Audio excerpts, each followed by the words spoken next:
അള്ളാഹുവേ വാപ്പാന്റെ ഖബർ വിശാലമാക്കണേ എന്ന് ഉസ്താദ് ദുആ ചെയ്തപ്പോൾ ഒരു യുക്തിവാദി ആ കുട്ടിയെ അല്ല, എന്റെ വാപ്പാന്റെ ഖബർ വിശാലമായാൽ എന്താ സംഭവിക്കാൻ പോണത്? മൂടുകാലിന് വാപ്പാന്റെ മേത്തേക്ക് പോകൂലേ ഖബർ വിശാലമായാൽ? അപ്പൊ കുട്ടി അവിടുന്ന് അല്ലാ എന്ത് ദുആയാണ് ഉസ്താദ് ദുആറുന്നത്, ഇനിമേൽ അങ്ങനത്തെ ദുആ വേണ്ട.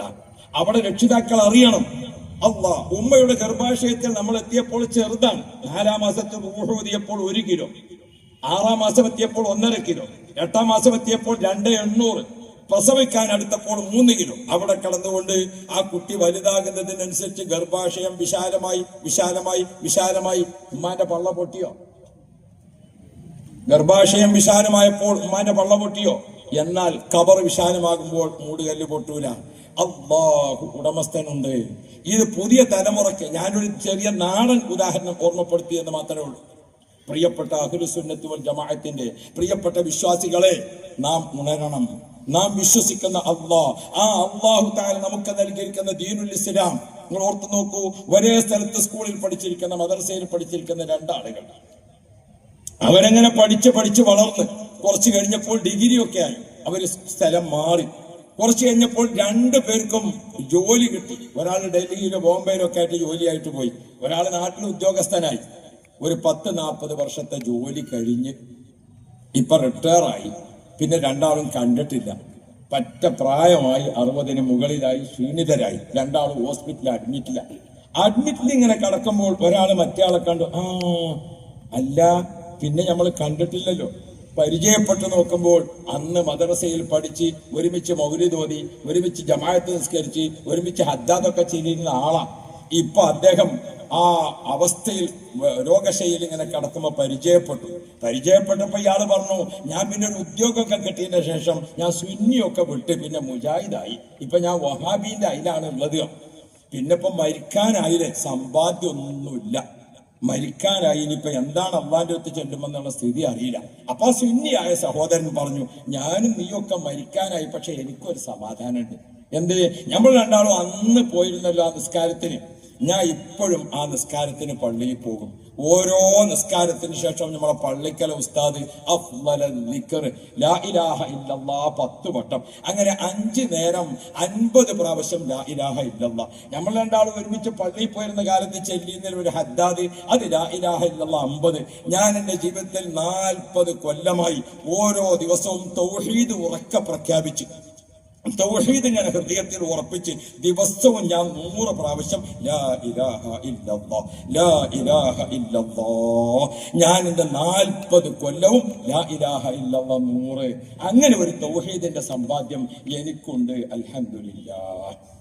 ഞാൻ ആ ഉസ്താദിന്റെ കൂടെ നിസ്കരിക്കുമ്പോൾ അദ്ദേഹം 5 വഖത്ത് നിസ്കാരത്തിന് ശേഷവും സുബ്ഹാനല്ലാഹ് ദിവസവും 165, 40 കൊല്ലമായിട്ട് അങ്ങനെ ഒരു സുബ്ഹാനല്ലാഹ്, അങ്ങനെ ഒരു തൗഹീദ് എനിക്കുണ്ട്, അൽഹംദുലില്ലാഹ് അങ്ങനെ ഒരു തൗഹീദ് എനിക്കുണ്ട്, അല്ലാഹു അക്ബർ അങ്ങനെ ഒരു തൗഹീദ് എനിക്കുണ്ട്.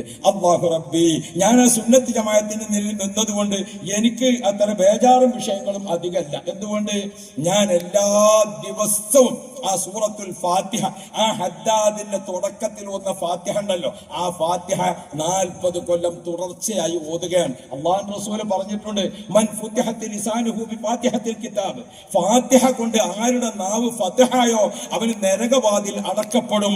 അപ്പൊ ഞാൻ ഈ സുന്നിയായി ജീവിച്ചതുകൊണ്ട് എല്ലാ ദിവസവും ഹദ്ദാദിന് ഒരു ഫാത്തിഹ, എല്ലാ ദിവസവും മരിച്ചോടത്ത് വരക്കാൻ പോകുമ്പോൾ അവിടെ ഒരു ഫാത്തിഹ, നമ്മൾ ഉസ്താദുമാർ കച്ചവടം തുടങ്ങിയ ഒരു ഫാത്തിഹ, ഒരു ദിവസം ചുരുങ്ങിയത് ഒരു 10 ഫാത്തിഹെങ്കിലും ഞാൻ ഇങ്ങനെ ഓതും. പിന്നെ നിസ്കാരത്തിൽ 17 ഫാത്തിഹ, സുന്നത്ത് നിസ്കാരത്തിൽ 17 ഫാത്തിഹ, ദിവസം ഒരു 100 ഫാത്തിഹെങ്കിലും ഞാനിങ്ങനെ ഓതും. 100 ഫാത്തിഹ ദിവസം പതിവാക്കിയിട്ട് അത് 40 കൊല്ലം മുടങ്ങാതെ ഫാത്തിഹ എനിക്ക് ആഖിറത്തിൽ ചെല്ലുമ്പോൾ മൻ ഫുതിഹത ലിസാനുഹു ബിഫാത്തിഹത്തിൽ കിതാബ്, ഫാത്തിഹ കൊണ്ട് ആരുടെ നാവ് ഫതഹായോ അല്ലാഹു തആല നരകവാതിൽ അവന് നേരെ അടക്കപ്പെടും. അങ്ങനെ ഒരു സന്തോഷം എനിക്കുണ്ട്. മറ്റൊരു പ്രധാനപ്പെട്ട കാര്യം, ആ ഹദ്ദാദിൽ ദിവസവും തുടങ്ങുന്നത് അല്ലാഹു ലാ ഇലാഹ ഇല്ലാ ഹുവൽ ഹയ്യുൽ ഖയ്യൂം, ആ ആയത്തുൽ കുർസി കൊണ്ടാണ്.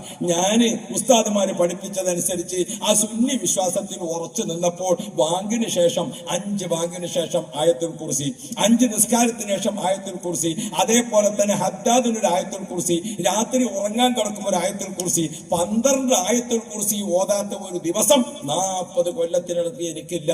ഞാൻ 40 കൊല്ലം സർവീസിൽ നിന്നു. ആ സർവീസിൽ നിൽക്കുന്ന കാലത്തൊക്കെ ഞാൻ ഇതൊക്കെ കൃത്യമായി ചെയ്യാൻ സാധിച്ചു. കാരണം ഉദ്യോഗം കൃത്യമാണ്, ശമ്പളം കൃത്യമാണ്, മറ്റുള്ളതൊക്കെ കൃത്യമാണ്. ഞാൻ എന്റെ ആഖിറവും കൃത്യമാക്കിയിട്ടുണ്ട്. 40 കൊല്ലം ഇതൊക്കെ ഇങ്ങനെ കേട്ടിട്ട് കിടക്കണ വഹാബി കണ്ണിൽ നിന്ന് വെള്ളനീർ ഒഴിച്ചിട്ട് ഇൻസാനി ഇല്ലാമാ സഅ എന്നും പറഞ്ഞ് കിടക്കല്ലാതെ മറ്റെന്തെങ്കിലും അദ്ദേഹത്തിന് പറയാനുണ്ടോ? നിങ്ങൾ ഓർത്തു നോക്ക്. ഈ മതം മാറ്റം, ഇസം മാറ്റം, ആശയമാറ്റം ഇതൊക്കെ സംഭവിക്കുമ്പോൾ നല്ലപോലെ ഉണരണം. എനിക്കെന്താണ് ഞാൻ നഷ്ടപ്പെടുത്തുന്നത്? എനിക്കെന്താണ് സുന്നത്ത് ജമാഅത്ത് സമ്പാദിച്ചു തരുന്നത്? അദ്ദേഹം ആചാരമായി തുടരാൻ തുടങ്ങി. ഞാൻ ആ ഹദ്ദാദിൽ ലാ ഇലാഹ ഇല്ലല്ലാഹു വഹ്ദഹു ലാ ശരീക ലഹു ലഹുൽ മുൽക്കു വലഹുൽ ഹംദു യുഹ്യി വയുമീത്. ഞാൻ തൗഹീദാണ് ഉറപ്പിച്ചത്. ആ സുന്നി പറയാണ് ഞാൻ തൗഹീദാണ് ഉറപ്പിച്ചത്. ഞാൻ അല്ലാഹുവിന്റെ അടുക്കൽ രക്ഷപ്പെടാൻ തൗഹീദാണ് ഉറപ്പിച്ചത്. ദിവസം ലാ ഇലാഹ ഇല്ലല്ലാഹു വഹ്ദഹു ലാ ശരീക ലഹു അത് 3 പ്രാവശ്യം ദിവസം ചൊല്ലും. അങ്ങനെ 40 കൊല്ലമായി തുടർച്ചയായി 3 പ്രാവശ്യം. മരിക്കുന്നത് ബേജാർ തന്നെയാണെങ്കിലും ഞാൻ 7 പ്രാവശ്യം ദിവസം എന്റെ അള്ളാഹുവിനോട് തൗഹീദിൽ ഉറപ്പിച്ചു നിന്നുകൊണ്ട് ഉസ്താദുമാരെ പുറകിൽ നിന്ന് ഞങ്ങൾ ഒരുമിച്ച് ചൊല്ലി യാദൽ ജലാലി വൽ ഇക്റാം അമിത്നാ അലാ ദീനിൽ ഇസ്ലാം. പടച്ചോനെ, ഇതൊക്കെ കളിയും ചിരിയും കഴിഞ്ഞു പോകും, ഇതൊക്കെ സുഖദുഃഖം കഴിഞ്ഞു പോകും, ഇതൊക്കെ ക്ഷാമക്ഷേമം കഴിഞ്ഞു പോകും, ഇതൊക്കെ രോഗാരോഗ്യം കഴിഞ്ഞു പോകും. ഒരു സമയത്ത് മരിക്കണല്ലോ. അപ്പൊ റബ്ബേ, നിന്നെ കണ്ട് മരിക്കാൻ, നിന്നെ വിശ്വസിച്ച് മരിക്കാൻ, നാളെ നിന്റെ ഖബറാകുന്ന ബർസഖി ലോകത്തേക്ക് വരുമ്പോൾ നിന്റെ സഹായം കിട്ടാൻ അമിത്നി അലാ ദീനിൽ ഇസ്ലാം. ബഹുമാനപ്പെട്ട യൂസുഫ് നബി അലൈഹിസ്സലാം അള്ളാഹുവിനോട് പറഞ്ഞല്ലോ, റബ്ബേ, എനിക്ക് നീ അധികാരം തന്നിട്ടുണ്ട്, പാണ്ഡിത്യം നൽകിയിട്ടുണ്ട്, അപൂർവ ജ്ഞാനം നൽകിയിട്ടുണ്ട്, പക്ഷെ ഞാൻ തൃപ്തനല്ല, എനിക്ക് തൃപ്തിയാകണോ? തവഫനി മുസ്ലിമാ. അതിന്റെ ഒരു പ്രഖ്യാപനം ഞാൻ എല്ലാ ദിവസവും യാദൽ ജലാലി വൽ ഇക്റാം നമ്മൾ രണ്ടാളും ചെല്ലിയത് എനിക്ക് ഓർമ്മയില്ലേ? ഹദ്ദാദില് ഇപ്പൊ ജയിച്ചു. ഞാൻ 40 കൊല്ലമായിട്ട് ചെല്ലിയിട്ടില്ല, ഞാൻ 45 കൊല്ലമായിട്ട് ചെല്ലിയിട്ടില്ല. എന്നാൽ എന്റെ 40 കൊല്ലത്തിൽ ഓരോ ദിവസവും 7 പ്രാവശ്യം യാദൽ ജലാലി വൽ ഇക്റാം. ഒരു സുന്നി, ഒരു അഹ്ലുസുന്ന വൽ ജമാഅത്തിന്റെ വിശ്വാസി, ഒരു സമസ്തയുടെ കൂടെ നിന്ന വിശ്വാസി, ഒരു AP ഉസ്താദിന്റെ കൂടെ നിന്ന വിശ്വാസി, ഒരു മമ്പറം തങ്ങളെ കൂടെ നിന്ന വിശ്വാസി, ഒരു ബദരീങ്ങളെ കൂടെ നിന്ന വിശ്വാസി, ഒരു മുഹീദ്ദീൻ ശൈഖ് തങ്ങളെ കൂടെ നിന്ന വിശ്വാസി, അയാൾ മരിക്കുമ്പോൾ ഇങ്ങനെ കണക്ക് കൂട്ടിയാൽ അദ്ദേഹത്തിന് എത്ര യാദൽ ജലാലി വൽ ഇക്റാം. മരിക്കാൻ അടുക്കുമ്പോൾ അദ്ദേഹം ഇങ്ങനെ സമാധാനിച്ച് കിടക്കുകയാണ്. അദ്ദേഹം വീണ്ടും തുടർന്നു. മറ്റേ ആളെങ്ങനെ സങ്കടപ്പെട്ട് കിടക്കുമ്പോൾ, അനക്കറിയോ, ഞാൻ എല്ലാ ദിവസവും തൗബ ചെയ്യും, എല്ലാ ദിവസവും ഞാൻ തൗബ ചെയ്യും. അള്ളാഹുവിന്റെ തൗഹീദിൽ വിശ്വസിച്ചാൽ ഏറ്റവും പ്രധാനല്ലേ തൗബ. നമ്മൾക്ക് തെറ്റും കുറ്റമൊക്കെ വരും, പല പാകപ്പഴുമൊക്കെ നമ്മുടെ ജീവിതത്തിൽ ഉണ്ടാകും. പക്ഷെ ഞാൻ ദിവസം 4 പ്രാവശ്യം തൗബ ചെയ്യാതെ ഉറങ്ങിയിട്ടില്ല. എല്ലാ ദിവസവും 4 പ്രാവശ്യം തൗബ ചെയ്യും. അതെന്താ? ആ ഹദ്ദാദിന്റെ ദിക്റിന്റെ അവസാനത്തെ ദിക്ർ തൗബയാണ്. അത് മാത്രമാണ് 4 പ്രാവശ്യം ഹദ്ദാദിലുള്ളത്. ബാക്കിയൊക്കെ 3 ആണല്ലോ. അസ്തഗ്ഫിറുല്ലാഹ റബ്ബൽ ബറായ വനസ്തഗ്ഫിറുല്ലാഹ മിനൽ ഖതായാ.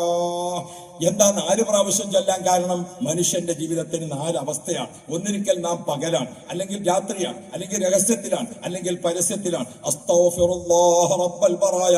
പകൽ ചെയ്തതിന് തൗബ നീ സ്വീകരിക്കണേ, തെറ്റ് പറ്റിയിട്ടുണ്ട് റബ്ബേ. രാത്രി സംഭവിച്ച തെറ്റ് നീ തൗബ സ്വീകരിക്കണേ റബ്ബേ. രഹസ്യമായി സംഭവിച്ചത് നീ മാപ്പാക്കണേ റബ്ബേ. അസ്തഗ്ഫിറുല്ലാഹ റബ്ബൽ ബറായ. പരസ്യമായി ചെയ്തത്, രഹസ്യമായി ചെയ്തത്, പകൽ ചെയ്തത്, രാത്രി ചെയ്തത്, അതാത് ദിവസം ഞാൻ അള്ളാഹിനോട് 4 പ്രാവശ്യം തൗബ ചെയ്യാതെ 40 കൊല്ലത്തിനടക്ക് ഞാൻ ഉറങ്ങിയിട്ടില്ല. അങ്ങനെ ഒരു സമാധാനം എനിക്ക് മരിക്കാൻ കിടക്കുന്ന സമയത്തുണ്ട്.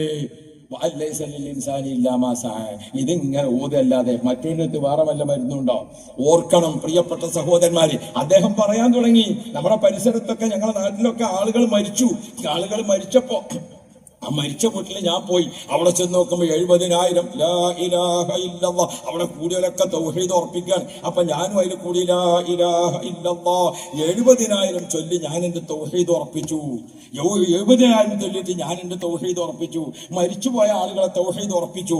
അല്ലാഹ് മൻ ഖാല ലാ ഇലാഹ ഇല്ലല്ലാഹു 70,000 മറത്തിൻ നജ്ജാഹു. 70,000 ലാ ഇലാഹ ഇല്ലല്ലാഹ് നരകത്തിൽ നിന്ന് കാവലാണ്. എന്റെ നാട്ടിൽ ഈ 40 കൊല്ലത്തിനടക്കം മരിച്ച എല്ലാ സുന്നി വീട്ടിലും ഞങ്ങൾ 70,000 ചൊല്ലിയപ്പോൾ ഞാൻ അതിലൊരു അംഗമാണ്. എനിക്ക് അള്ളാഹുവിന്റെ അടുക്കലേക്ക് യാത്ര ചെയ്യുമ്പോൾ ബേജാറുണ്ടെങ്കിലും സമാധാനമുണ്ട്. പ്രിയപ്പെട്ട മുഅ്മിനുകളെ, സുന്നിയായി ജീവിച്ചു മരിക്കാൻ നമുക്ക് ഭാഗ്യമുണ്ടാവണം. സുന്നിയായി ജീവിച്ചു മരിക്കാൻ നമുക്ക് ഭാഗ്യമുണ്ടാവണം. ഞാനിത് മത്സരത്തിന്റെ പേരിൽ, കോലാഹലത്തിന്റെ പേരിൽ ഓർമ്മപ്പെടുത്തുന്നതല്ല. അബദ്ധജടിലങ്ങളായ വാദങ്ങളെ കൊണ്ട് എക്കാലത്തും മുസ്ലിങ്ങളെ കെട്ടിയിടാമെന്ന് വിദഅ പ്രസ്ഥാനക്കാർ വിചാരിക്കണ്ട. നിങ്ങളുടേത് വളരെ പൊള്ളയായ വാദമാണ്.